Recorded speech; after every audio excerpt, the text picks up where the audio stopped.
We got breaking news coming out of the United Kingdom. David Cameron is resigning, and he'll be gone by Wednesday. Breaking news. United Kingdom's Prime Minister, David Cameron, gone. And looks like Theresa May will become the new United Kingdom Prime Minister. British Home Secretary Theresa May appears to be on course to become the United Kingdom's next Prime Minister after her rival, Andrea Leadsom, dropped out of the race. Leadsom, the energy minister, said she did not believe she had sufficient support within the party to lead a strong and stable government.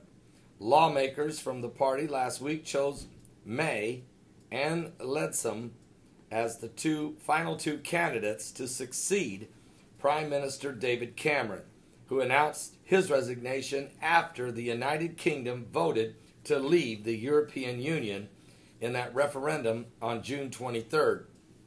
May, who supported remaining in the EU, won with 199 votes from the party's lawmakers on Thursday, while Leadsom, who backed the campaign to leave, only had 84. So let's see if we got this right. The people voted to exit the EU. The people said, we want out of the European Union.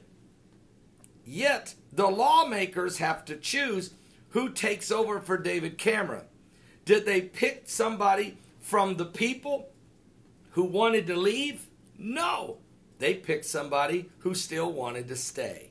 So in other words, the same thing goes on in England, in London. The same thing goes on in the British Parliament that goes on in the United States. And that is the establishment wants to hang on to power. Even if the people say one thing, they still do another. Now, she'll be the one that has to help get them out. Yet the whole time she's doing it, she wants to stay in. How do you think that works? And that's kind of the same thing we see in Washington. We vote people into office. They tell us they're going to make changes. They get in position, and they still do the same things. We've seen it with the Supreme Court. Nominees of the Supreme Court justices have been chosen. We've seen it from Samuel Alito. We've seen it from John Roberts. So we know it goes on in the Supreme Court.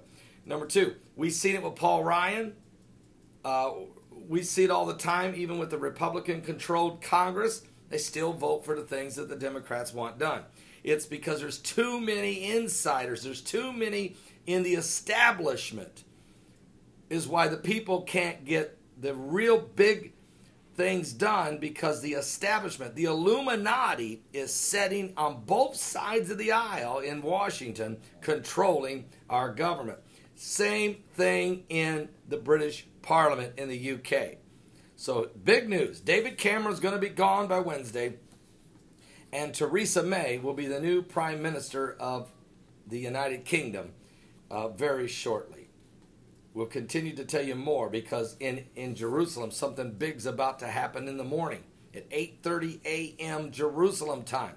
There's supposed to be thousands of Jews that are going to rise and ascend upon the Temple Mount to pray because of the murder of that 13-year-old Jewish girl in her bed. And she was the daughter of one of the 17 women of the Temple Mount. And so that mother is rising up and saying it's time that we arise and ascend. Wow. Hang on, folks. The next few hours, biblical prophecy and world events are clashing at the same time. Something biblical is going on with the signs of the second coming of Christ. Give your life to Jesus Christ. We are running out of time.